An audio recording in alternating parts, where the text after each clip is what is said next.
what is it that we need to know to have a great relationship around money, rather than what is it that people need to know to do financial planning well. Now that I'm looking back on it, I realized that what you were doing was you were building closeness, and you were creating memories, and you were bringing the family together in those, going out to dinner or going on vacation or whatever. And he said, and now we're stuck in quarantine on top of each other, and we like each other. 77% of couples can't talk about money well. He said, I realize I have been thinking of spending money as literally just a net cost, whereas you think of spending money as a net investment. There's a benefit that comes with the cost. And for you, it's a net investment in togetherness as a family.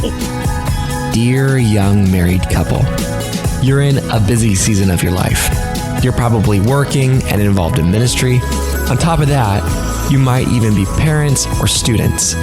You're maxed, but you really want to stay connected in your marriage.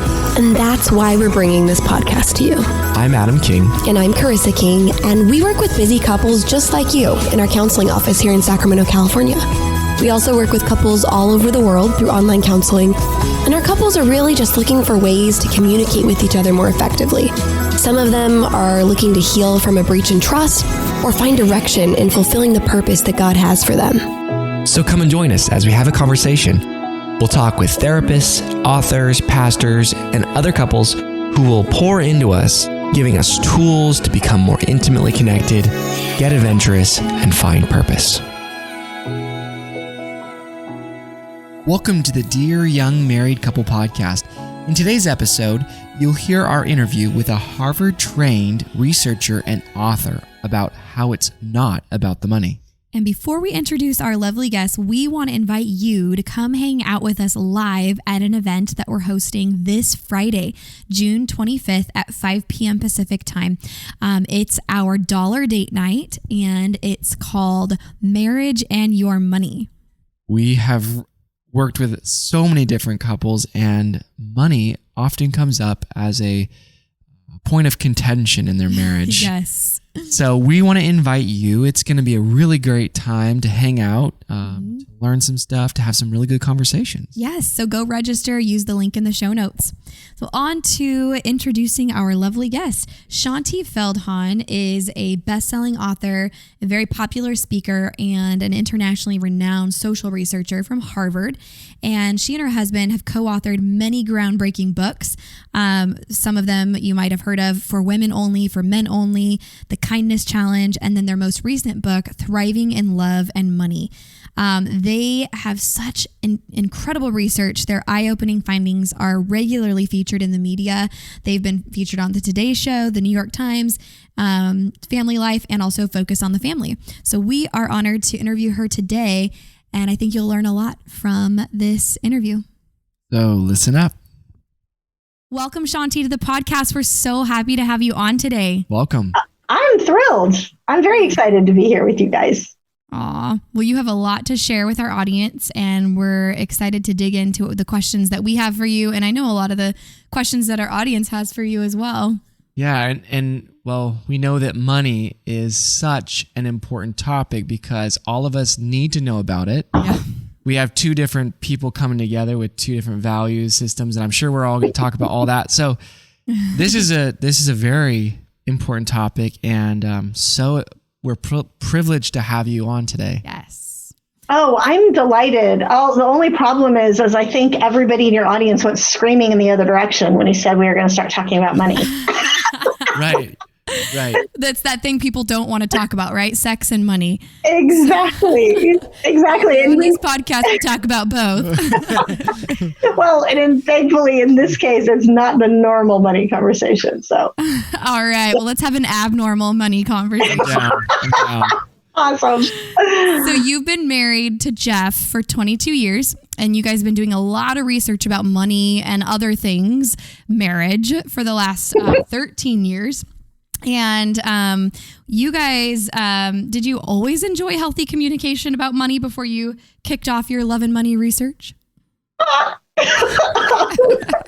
wish I could say yes, but no. We actually had the most hilarious start to this project. Okay. Because this had literally been something we had never thought about researching, which is sort of hilarious if you think about it, because it's such a big issue in marriage. Right. And it had never occurred to us. And we get this call out of the blue. It's sort of a long story, but we get this call out of the blue from a big kind of Christian-focused financial services company saying, you know, we know you're researchers. We didn't know them or anything about them. This was literally a cold call.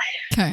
And they said, you know, we have seen this, the representatives of this company were saying, we have seen that money is, you know, obviously one of the big issues in marriage, but we don't think it has to be. And how would you feel about making this your next research project and us sponsoring some of it, because research is really expensive. Yeah. And the first reaction, because we've been like, you know, what's our next project supposed to be? Like, we were in this time of real seeking. And the first reaction was like, wow, like this is astounding. Like, what an answer to prayer. Right. And then about a half a second later, it was like, oh no. Because money was one of the big issues after all these years doing all this great research that we'd incorporated. That was the big thing that was still where we were not on the same page. So Yeah. interesting. So you knew you guys were going to have some crucial conversations if you were going to do this research. So wait, how did your conversation around this develop as you went through this project? It was fascinating, because the thing that we realized very early on, I mean, like probably literally that same day when we started talking about it, is really where the need was. It wasn't in what you think of as the traditional kind of money research, money books, marriage and money stuff, because almost all of that is on, you know, how do you get out of debt, or how do you develop a budget, or how do you have a financial plan, or go through the course at your church or whatever. And all of that is great. But what for us, we realized is that one of the reasons why those things had been difficult for us is that we couldn't really talk about money to begin with.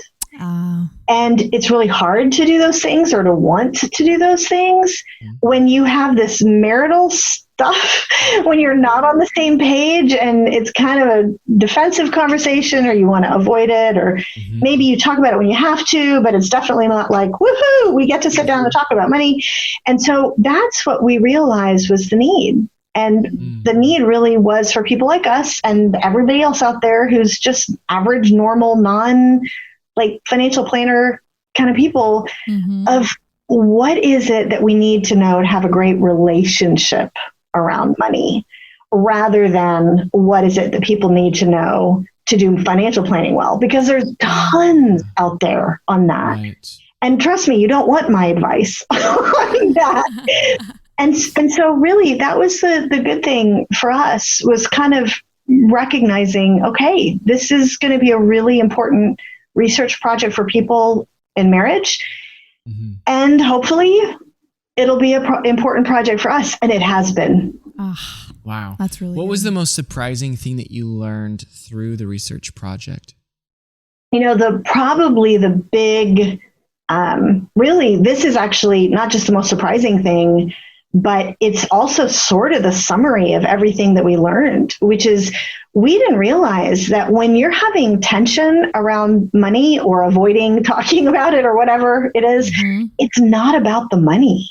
It turns out it's about how it makes you feel, and how it actually, just as important, how it makes your spouse feel, right? And it's about all of these kind of expectations about how money should work, that are all these subconscious things, about a bunch of insecurities and worries, not just in your spouse, but in you, that you don't even know is there. And so there's all this stuff that's running under the surface. And do you mind if I give you just a quick example? Because We'd love that. We'd love that. this is the silliest little thing, but it's really honestly of the silly little things that all the marital tensions happen, right? But like a silly example, one of the things that was a pretty common pattern before we did this project would be like, for example, I would be driving home from a long day of meetings, say, And I would call Jeff on the way home and I would say, you know what? We're both tired. We both are running in a zillion different directions. You know, you just got the kids from whatever. And how about I just pick up some Chinese food on the way home for dinner? And his reaction often would be something like, oh, you know, that'll be like $35. And I have some chicken in the fridge from Costco. Why don't I just grill the chicken? Now, okay, simple conversation. Yeah. Why does it bug me? Why does it bug me that he's like, no, let's get the chicken from Costco? And why does it bug him that I would call and ask the question? Okay. And we would never have been able to understand, I mean, very minor, silly thing, but it's that day-to-day stuff. Yes. We wouldn't have been able to understand why that stuff bothered us. And once we dug under the surface and we did this 3-year research project to understand the answer to that question, we realized that all of that, it's not about the money stuff. It wasn't actually about that $35. It was like on my end, I was subconsciously thinking, we've been in a million different directions. Our son is track, our daughter is volleyball. We haven't seen each other. And you know what? If we grill the chicken, like it's great of Jeff to say, I'll do that. Like it was all on him. But you know, then there's going to be, there's prep for that. And then the cooking it and the cleanup, you know, from it. And then the kids have homework and pretty soon you've missed another evening. And so my subconscious brain was thinking $35 to buy this precious hour of family time? Like, absolutely. No problem. No problem. Where Jeff wouldn't have been able to articulate that he's thinking, if we keep doing this, we're going to be homeless in retirement. Yes. It is mine. Yep. So it's silly example, but that's so good. That's real life. So right before we started this, I was talking about money, of course, because we had this, we were kind of preparing our minds for it. And I was like, you know, what's really interesting is almost all of our conversations around money have to do with either desire or fear. So you have the desire for, okay, I could buy that hour of time of, you know, I don't have to prep, I don't have to really clean, I could throw it all away. And him, it's, well, the fear of not having retirement or a desire to have retirement, however we want to say it. Yeah. Whatever one's, you know, maybe coming up to the surface the most, we act on that. But I think I see that all the time with clients. It's reactionary almost rather than, yes, you know, articulating really articulating. That I'm worried about this or well. So. It's for folks like you, maybe, and I mean, there are plenty of people who are comfortable talking about money, and there are people who are able to kind of identify what they're thinking and feeling about it, but most of us really, really aren't. And we wouldn't even have thought about, okay, what are some of the factors underneath the surface? You do just react. It's a good word, Adam. You really have that sense of defensiveness or whatever it is that's your thing, your issue, the tension, the common patterns that blow up when you and your spouse get going on these topics. And it's interesting, really, truly, we identified, it's interesting you say values and fears, because we identified these really 5 factors, I guess you'd say, that all of the money tensions funneled into one or more of them. Everything runs down into one of these 5. It's awesome. More of the 5. All right, and help us. Yeah, tell us what these 5 are. Well, 2 of them are values and fears. Okay. And so that you're obviously very astute in this area, and that is one of the things that the rest of us miss. Could you elaborate on those 5 things? Oh, yeah, absolutely. Well, the values one is actually the easiest to understand. And it turns out it's also statistically the biggest cause for the day-to-day friction. Okay. That little stuff that gets you constantly. Because it turns out that we know our spouse is a different human, somewhere in our brains, we are aware of that fact. And yet Yeah, kind of. Like it's there somewhere. We know that. And yet for some reason, we sort of don't realize that we're expecting them to care about the same exact things that we care about in the same way. And so one of the big factors is that we don't recognize that we're just not valuing what our spouse is valuing. And it doesn't mean that you have to, like you don't have to agree, but we go way one step past that. It's not just that we don't agree. It's like we don't even think that what they value is there or that it's legitimate. Yeah. And recognizing, like instead, like if they don't have like a gambling addiction or something objectively problematic, if it's not something that big, which is really rare, it's like, it's okay that they're a different person and that they care about something different. And why is my way right and their way wrong? So Shaunti, how would you suggest, I know we're going down the list of 5, but specifically on the values question, how would you suggest that people honor or respect their spouse's value or even acknowledge it when they don't have the same value? When they don't agree, when they, exactly. You know, okay, here's an example. That actually happened in our life, ironically, right as the book was releasing. Okay. And we were actually able to handle it well rather than poorly, which is what we would have done before. Okay. Because one of the common values differences, there's all sorts of things. We identify a bunch of different ways it plays out, but one of the really common ones is that usually in a couple, there's one person that's more, a little more comfortable spending money than the other. Yep. Even when you have 2 savers, usually one of them is a little more comfortable with that. Yep. And so it's a common values difference, sort of the saver versus not saver or saver versus spender. Mm-hmm. And in our relationship, I'm more the spender, Jeff's more the saver, and neither of us are nuts, but common. Sure. And it's interesting, when the pandemic shut everything down, as many authors, speaker, people, found, we went from one day to the next, all our income went away, right? Like all of our speaking events were canceled, all the book sales that come from the speaking events are canceled. Like the whole business model just went, yeah. And so obviously there is a very real financial issue that rises to the fore. That just all of a sudden, out of nowhere. Yeah, exactly. All of a sudden. And Jeff, he came to me, and we have been trying to practice this stuff ourselves instead of not talking about it, which is probably what we would have done before. We've been practicing trying to kind of articulate, here's what's going on. And so to his credit, he came to me and he said, look, I have to confess, I have to tell you that I'm dealing with a little bit of resentment. Because, again, he's the saver. Yeah. And the way he put it was, he said, if we wouldn't have gone to Disney World last year with the kids on vacation, or if we wouldn't have gone out to eat those times, with the kids or, as a family or whatever, we would have thousands more dollars in our bank account that we could really use right now that all the income has gone away. Right. And so, he was trying to articulate it. And then he said, and this is the key to what you're talking about.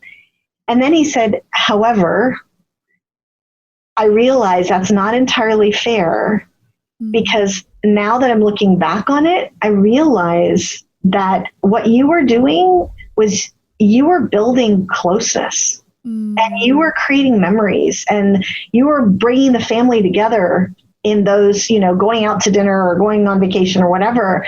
And he said, and now we're stuck in quarantine on top of each other and we like each other. and he said, I realize I have been thinking of spending money as literally just a net cost. Whereas you think of spending money as a net investment. There's a benefit that comes with the cost. And for you, it's a net investment in togetherness as a family. And I realize now, basically, he was honoring what I valued, even though he said, I still think we could have done like free picnics in the park instead of going out to eat, Sure. So even though he wouldn't have handled it the same way. And, he disagreed a little bit and was still dealing with the tension of, okay, what's going to happen financially? He really made a point of verbally, overtly saying, even though I don't necessarily agree, I see what you value. I'm honoring that. And here's what happened in my heart as a result. Instead of the norm, which is the defensive wall goes up because I'm feeling attacked or whatever, instead, all that defensiveness came right down. Yeah. And because of feeling validated, cared for, whatever the word is, that made me much more willing to then have the deep conversation about embracing the austerity plan while we had no money coming in. Right. And it might feel to people listening kind of obvious. Well, of course you embrace the austerity plan, and of course you do this or that. But really the issue for many of us is that we know logically and do the thing that you think is necessary, but you're not together. You're not one in your relationship. There's defensiveness and frustration and resentment on one or both sides. Right. And being able to really honor what the other person values, it really reduces a lot of that. That's so good. Yeah, that really is. I love that I love the fact that he was able to validate your value system. And that's really what enabled the discussion, because if he came in and devalued it, then you would have to defend it because you think that that's the right way to go. Yes, exactly. Yeah. It's a great way of putting it. And candidly, if you don't mind me saying so, one of the things that I realized is a huge issue in a lot of the circles probably many of us run in the church, in sort of the world of kind of Dave Ramsey courses and, that kind of thing, is that there is a sneaky what's the right word? A sneaky underlying assumption, let's just put it that way, that the saver is always right. And that they value the saver planner, slightly inflexible way of looking at something is the right way. Right. And everybody else, more conservative way, right? Because it's the more conservative, weight. Yes. And Jeff, if he was here, he would tell you the same thing. He said once we finally were able to articulate some of these things in the process of the research, he finally was able to articulate. He said, "Yeah, I just thought you had a character flaw." Right down to it. Yeah, but it honestly is kind of, I hate to say it is the assumption back there in the mind of that sort of mentality. Right. And there's nothing wrong with sort of feeling like this is important, like saving, planning is important. Yeah. But the people who are more comfortable with spending, they might, if they were able to articulate it and able to, if they were given kind of permission to be validated, right? The feeling is, yeah, of course that's important, but also, God promises us good gifts now and wants us to enjoy, the good gifts that he's given us now. And, he says, take no thought for tomorrow. What about that? And what about the guy who stored up all his money in barns and never got to enjoy it? And it's not like, and the thing that we don't realize is that neither of those has an objectively, this is always right and this is always wrong, right? It's both that we're supposed to be navigating with each other and with God, really, as thinking as a person of faith. That's the thing. And we don't realize that we are unvalidating. Is that a word? Devalidating? Whatever the word is. our spouse's way, especially if the people who are more the saver planner type. Yeah. So even just saying it out loud, even if you're wrong, even if you get it wrong, but you're attempting to acknowledge their value or why they do value this certain way of working with the money, but you acknowledge that, that's going to help bring down the defenses and they'll be able to tune in a little bit better. As long as it's genuine. I mean, if somebody is kind of like, okay, I'll pretend I'm Jeff again. If Jeff was like, I know she has a character flaw, poor dear, pat, but I'll pretend. Poor misguided girl. I'll pretend that I kind of understand why does she want to go out to eat when, clearly a free picnic in the park is the way to go. That won't work either. Yeah. It has to be really a genuine desire to understand what your spouse cares about. Right. Yeah. You married a good-willed person, right? Correct. Yeah. In the vast majority of cases, again, unless there's some objective issue like a gambling addiction, which is like 100 objective observers would look at a gambling addiction and go, yeah, there's a right and wrong here. Yes. 100 objective observers would look at me and Jeff and the Chinese food and there's not an objective right or wrong. Yeah. Exactly. It seems too like what you're espousing is navigating the extremes together. Someone will have an inclination to be the saver. The other one will have an inclination to be the spender. But how do we accept influence from each other to do the right thing in the right timing? Yes. To the right degree, like moderation. And understanding what right means. We'll be right back to the interview, but first we wanted to share something that we are really excited about. So, we all have those times where we don't feel super connected to our spouse and we really don't know what conversations to have to get us to that connected place. And then on top of that, we're so busy that we don't prioritize those conversations. And that's why we created the monthly live date night.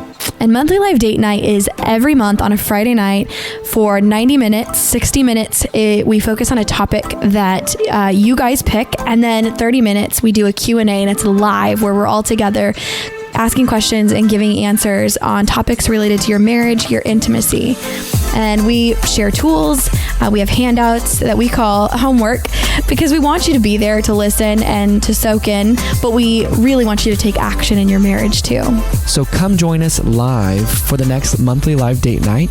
Check the link in the show notes for dates and details. All right, back to the interview. Right. Because what is right really truly is about God's calling for you as a family rather than, you could say, like I have a friend who literally picked up, dropped, quit his very lucrative job and a corporate job, right?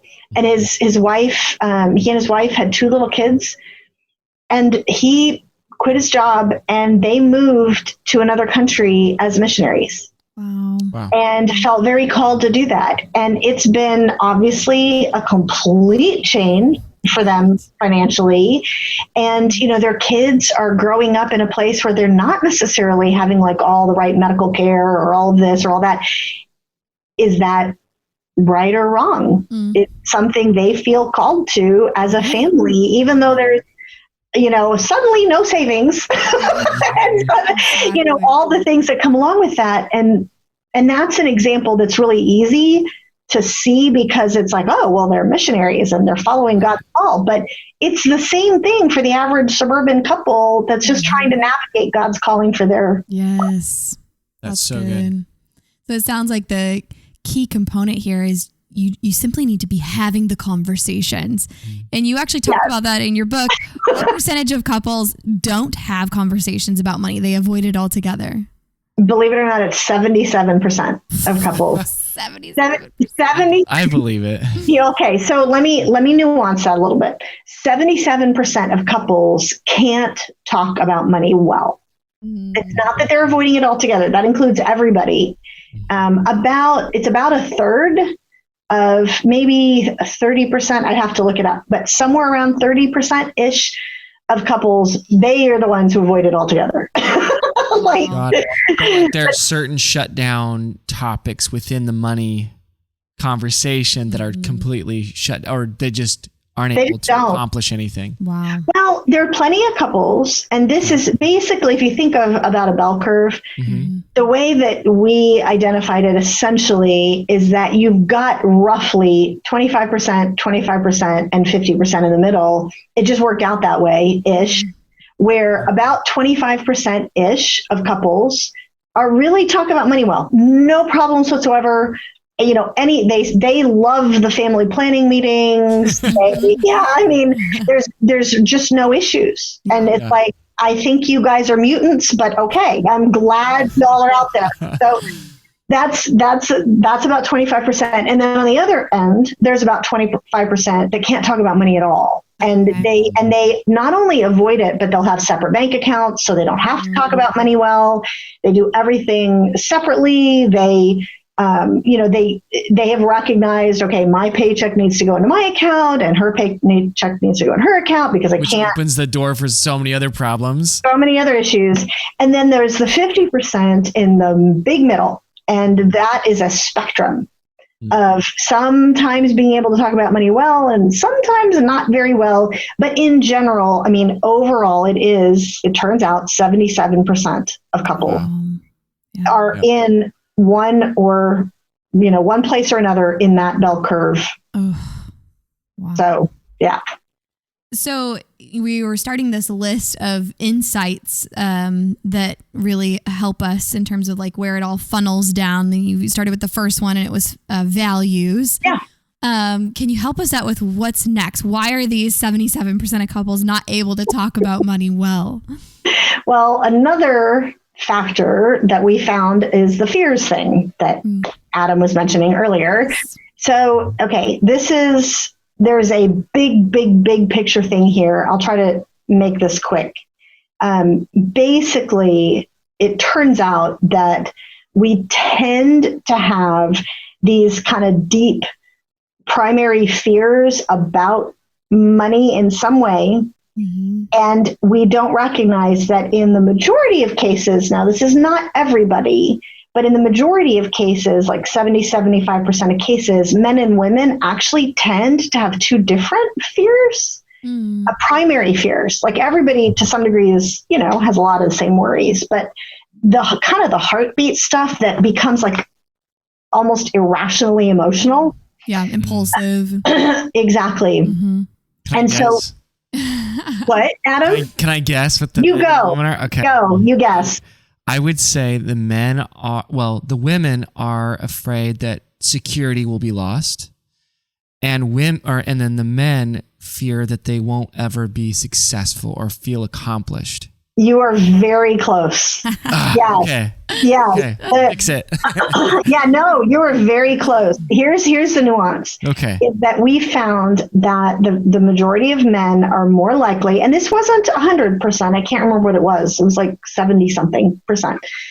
And I always have to say that because that means if it's 70%, that means 30% didn't feel this way. Yeah. Okay. Right. Okay. Yes, So yes. Everybody's Majority. Yeah, but talk to your spouse about it because they may be in the 30%. Sure. So anyhow, the fear, to bring it down to the most basic, the fear is this sense of, am I going to be able to provide for my family? That's really what it comes all the way down to. And am I able to accomplish something as a part of that? Because that's like, am I enough to provide for my family? That's it. And so that the fear feeling, the example that we use actually in the book, because to me, I kept hearing this kind of analogy, it's this almost irrational fear that feels rational.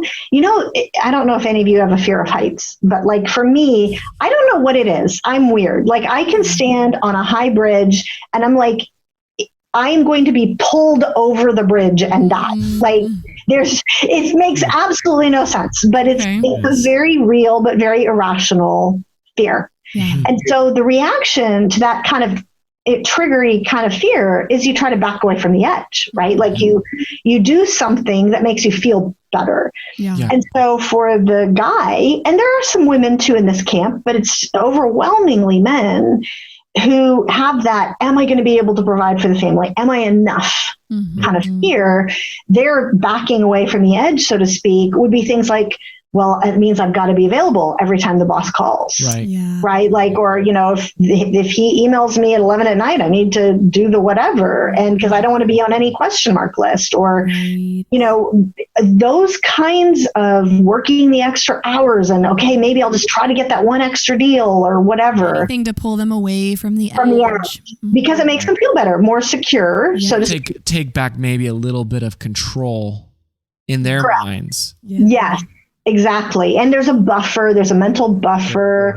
And so that is very common. Statistically, that's very common amongst men, especially once they become fathers. Just FYI, like married men, it was like there, but once they became a dad, it was like it became a huge thing. And that fear, the issue with that action that he is taking to stay away from his edge, so to speak, is that it actually pushes his wife closer to her edge, because the edge of security for women, you talked about the security thing, it's actually more emotional than it is even financial. Absolutely. And that sense of, are we together? Are we close? Is everybody happy? Are we a team? Are the kids feeling loved? Whatever all those things are, where a guy, he just doesn't see that as a cliff. Like, of course, we're fine, right? We're fine. This is, but over here, I'm really worried about the money. But yeah, If we lose the house. yeah, right, exactly. And the women statistically are actually like, well, I don't want to lose the house either, but I'd rather lose that than lose him. Yes. Yeah. Right? Like that's and he's thinking, what do you mean? Of course you're not going to lose me, but I haven't seen you in weeks and you never talk and you're got the black cloud of doom following you around the house, and so I don't know what's going on. And it feels like the edge is there. So what she tries to do to back away from the edge and make herself feel better and sort of secure the family and make us feel close is she's more likely to do things that involve spending money, because she is trying to, like, again, you go out to eat or you Chinese takeout to save an hour and be together. Exactly. Chinese food. Yes, exactly. Or even if it's not a ton of money, it is literally things that make him feel like, well, can't you just tell them no, honey? I know it's just, we were going to hang out with the kids on Saturday. No, honey, I got to go into the office. And please tell them. And so he tells them no. And now he's thinking, that just pushed me closer to the edge. I just told my boss no. Yeah. Yeah. And so we don't realize that the things that we do to make our money fear, so to speak, the things that we do to make that cliff fear feel better make our spouse's fear worse. Yes. Ooh. And it's a really common dynamic. That's obviously way oversimplifying, but it's a real common dynamic. And the key there is, again, it's just to honor what the other person fears and realize it's like a real thing for them. Like for you, you don't get it. Like women are just as likely statistically to worry about money as men. The stereotype that, men save it all, women spend it all, it's absolutely not true. There's no gender difference at all. Women are just as likely to worry about money. However, the am I going to be able to provide thing simply isn't a cliff fear in the same way it is for men. Yeah. Yeah. That's such a great insight. Yeah. Thank you for doing this research. I love it. I know. It's excellent. Okay. So take us through, Shaunti, the next few. So we have values, fears. What are 3, 4, and 5? No, we probably won't have enough time to do all Dive of them into super all of deep. I can do one more. I mean, I know you probably are almost out of time, but I can, and then tell me if you want more. We'd We're love to loving it. hear them. Yeah. Yeah. Well, the third one is another one of the really, really crucial ones. Okay. Because everything revolves around this as well. Which is that we don't realize as a couple, we are often subconsciously resisting being one in our marriage. And it's coming out in how we handle money. Ooh, talk about that. Yeah. Well, so we all have this, I hate to say this out loud, but it's just kind of true. Like we kind of underneath the surface, every one of us has the desire to kind of want to do what we want to do. Like that's just in there. Right. And it turns out, yes, that's in there.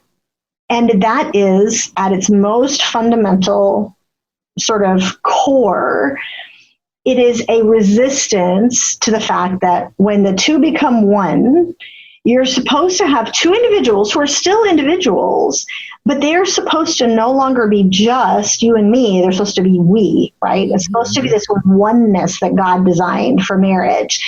And we don't recognize how often we're fighting against that. Mm-hmm. And money is one of these areas that is an emotional thing, even more than a physical, technical thing, which is why Jesus kept saying things like, where your treasure is, there your heart is going to be. Like, it deals with our hearts. Mm-hmm. And so we kind of want to do what we want to do. And it's like, he's not going to tell me what to do with my money because I made this money. And even in a marriage where you're like, for example, I've had plenty of people tell me that they have separate accounts, right? So that they have some mechanism where they can kind of do what they want to do. And, I have a little bank account on the side or whatever in case he flakes out on me. And then I talk to other people who are like, oh, well, that is not me at all. We don't have a separate bank account. We don't hide things. Mm-hmm. We don't hide the money. And I always say, well, absolutely, maybe you don't, but ask yourself a more mundane question, like, have you ever tried to pull the Amazon package off the front step before your spouse sees it? Never done that, baby. No. Only when it's a Father's Day gift. But that's a really good question. Yes. That's just, it's basically, it's just being really honest with ourselves. And for some people, it's not an issue. It's about 80-20, where most of us have something like that down inside in big ways or little ones. And some people, they've really gotten good at really becoming one in marriage with their money. And it's, they may have other issues, but that's not one of them. And so the issue is being really honest about like, like, did I buy the tickets to the movie online and pay the extra convenience fee, even though I knew that Jeff doesn't like to do that, but I didn't want to stand in line. I just neglect to mention that to him. Gotcha. Yeah. So was this done on this research on Americans or? Yes. All of our surveys, we have two ways of doing research, sort of the qualitative and quantitative. Okay.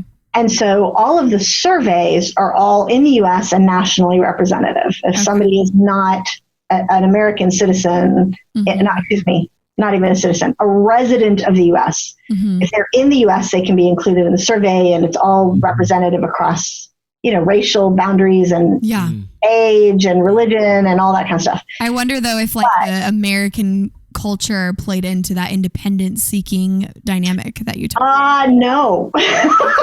So believe it or not, it turns out it's human nature, not just American nature.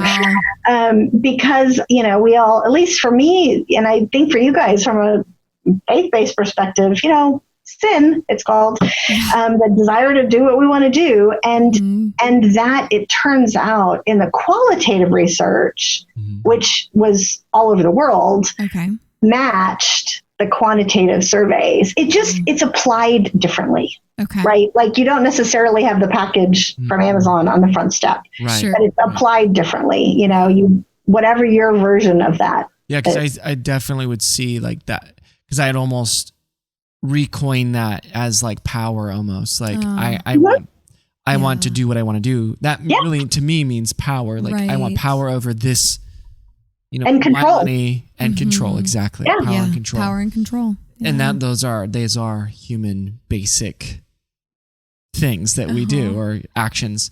Totally. That's so just so we kind of know, what are the other two things? Even if we can't dive into them. Well, one of them, it's actually, there weren't a ton of gender differences in the money, but the other one of these was actually something that was really interestingly different, tended to be between men and women. But overall, some people will process and think about money decisions completely different from other people. And it's not always men and women, but it tends to be. And it's really about whether you're a verbal processor or an internal processor. Okay. And that ends up causing all sorts of issues. So why do you shut down every single time we try to talk about it? Correct. They're internally Yes, processing. I got it. Exactly. And then, and it's often a guy. He has to go underground. He withdraws. And do the test match and, kind of internally thinks about something for 3 days. She has no idea that he's thinking about whatever it is that's been, bugging her. And he comes her out to her cliff. and yes. And then, he comes out, it comes above ground with I think we should do this. Mm-hmm. And she thinks this is the beginning of the conversation. Because she has no idea he's been thinking about this for 3 days. Processing it. Yeah. And I'm so glad she you brought it up. Yeah. Let's talk. Yeah. So she starts, well, what about this? What about that? And he's like, I spent 3 days thinking about this. Don't you trust me? And and so those dynamics, again, it's silly, but they happen all the time. Totally. It's, So good. it's one of What's the the last one? So it turns out we have these, the easiest way of putting it is we have these kind of knee-jerk reactions to things that seem like, oh, this is just the way it is. This is the way money should work. And it's shoulds. Yeah. And those knee-jerk reactions are very, I would say irrational, but they feel very rational to us. And they're very real. And our spouse probably has completely different ones. And so it makes absolutely no sense to my husband, for example, that to me, it's completely apparent, like absolutely not a question, that if I've been looking for, and I'm making this up, but like I've given myself in quarantine, I've given myself plantar fasciitis. And so I'm suddenly having to buy like expensive shoes, which drives me nuts, but whatever.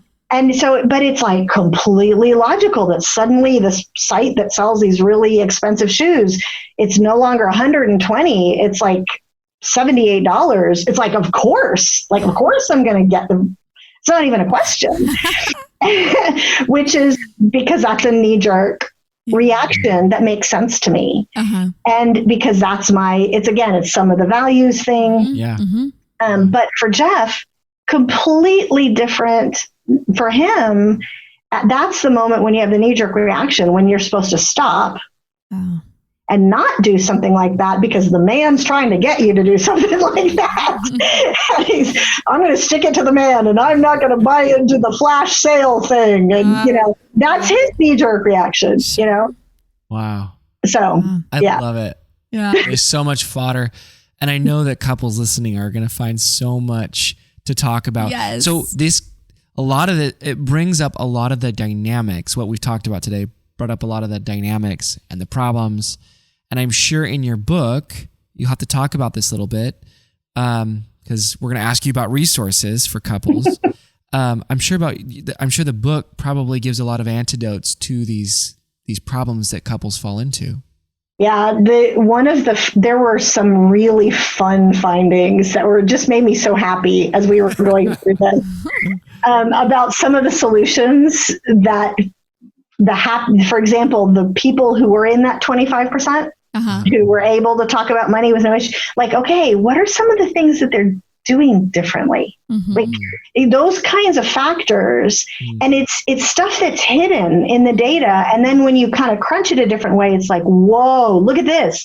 Like, for example, one of the really, really common patterns amongst most sort of happy couples in this area is that they've both honored each other's, without realizing this what they were doing, honored each other's values, so to speak, by creating a bucket that each of them has every month of money they can spend however they want without having to answer to the spouse.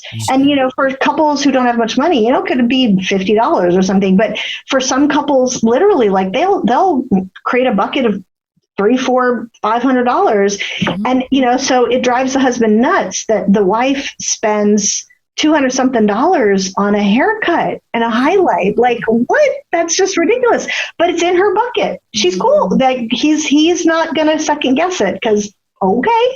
Love it. Yep. You do what matters to you. Yeah. Me money, we call it. Very important. Yeah. Yep. Exactly. And that was an example of something. There were several of those things that we found, wow, this really statistically matters. Yes. I love it. And you share a lot more about those practical solutions in the book. And tell us, what is the title of the book and where can they find it?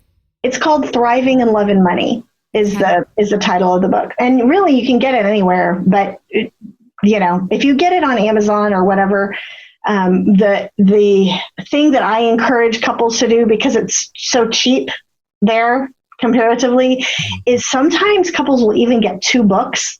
I had a couple the other day who showed me their books.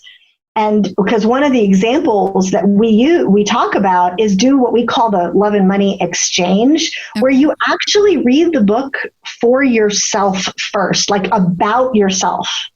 How do these things here apply to me? Like, which category am I in these, things? And sort of, well, yeah, this may be 70% of men, but it isn't me. Like, I'm in the 30 or whatever, right? And so you highlight and you make the notes all through the book. And then you either, if you're doing it in 2 books, you trade books. Or if you're doing it in one, you look at each other's comments and you're basically getting a personalized tour into your spouse's heart. So she's the pink highlighter and I would be the... There you go. The yellow. Exactly. That's a brilliant plan. That is love so good. that. I love that. Yeah. So people buy a book. Yes, buy 2 books. We'll link the book in the show notes. Share other resources that you have, Shaunti. Well, the thing that I really encourage folks to start with actually is we have an assessment. It's really simple. It only takes about 5 minutes or so, but it's sneaky deep. There was a lot of effort and sort of analysis put into this. And it's designed to help you identify where you're starting in these factors. Nice. Because different people are going to be starting in different areas, So where do they find that? So that's at thriveinloveandmoney.com. Thrive. That's our main website for this initiative, thriveinloveandmoney.com. You heard it, people. So if you want to have more enjoyment around money, go take that assessment. Yeah, and raise your awareness of where you are and then dig into the book. I love this because it at least is going to get people talking in the right direction. Right. Correct. Yeah. Yep. And then you have other books as well, Shaunti, is that correct? Yes, Yeah. I do. What are some other books that you have that we can link for folks to check out? So our best-selling books over the years, our 2 best-selling books are called, one is called For Women Only, and the subtitle says it all. It's What You Need to Know About the Inner Lives of Men. And it helps women understand men. And then we have For Men Only, which is obviously the reverse, to help men understand women. And these were actually our first research projects, and they've been updated since then. But it's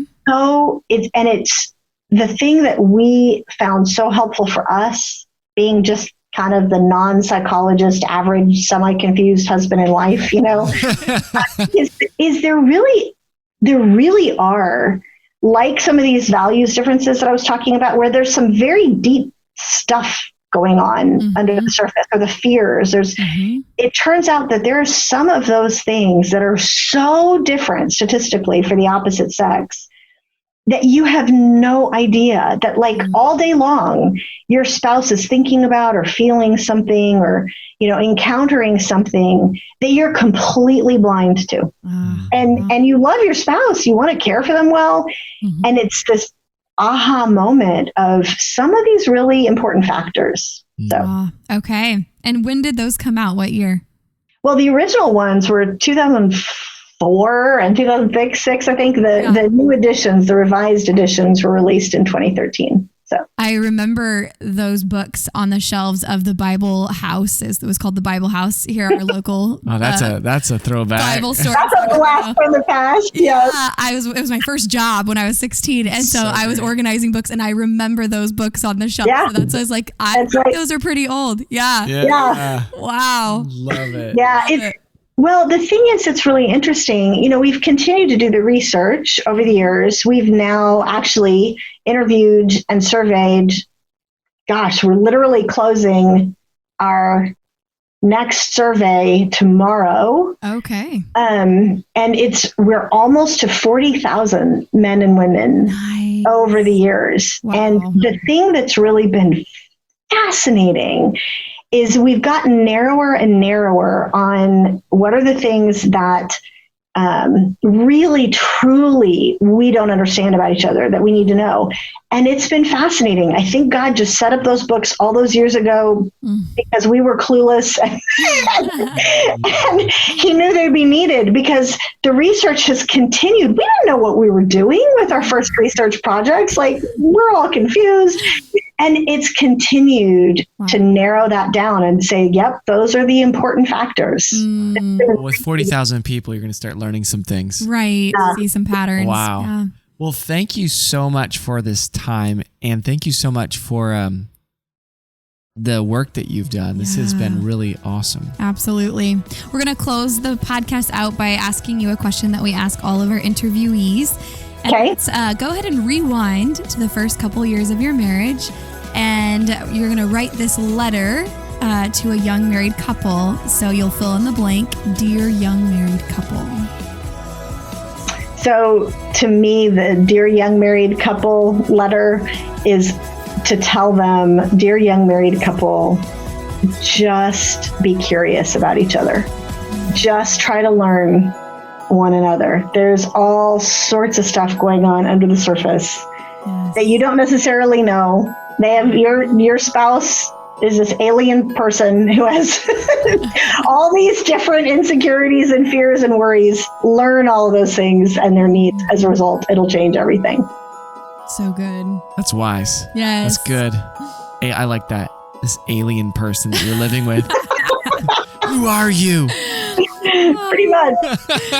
Well, thank you, Shaunti. This has been an honor to have you on our podcast, and we'll definitely send folks your way for these resources, and I'm sure it's going to impact lots and lots of couples. So thank you. Thank you. Thank you, guys. All right, friends, we really hope that you got a ton out of today's conversation. And if you want help, if you want personal guidance with individual counseling or couples counseling, or even help with you as a couple reaching the goals you have, just reach out. Give us a call at 916-678-1797 or shoot us an email at hello@dearyoungmarriedcouple.com. No matter where you are in the world or in your marriage, we can set up a counseling session with you and we can work toward progress. We also post marriage advice regularly on our Instagram, which is @DearYoungMarriedCouple, and we'd love for you to join us in conversation there. All right, see you next week.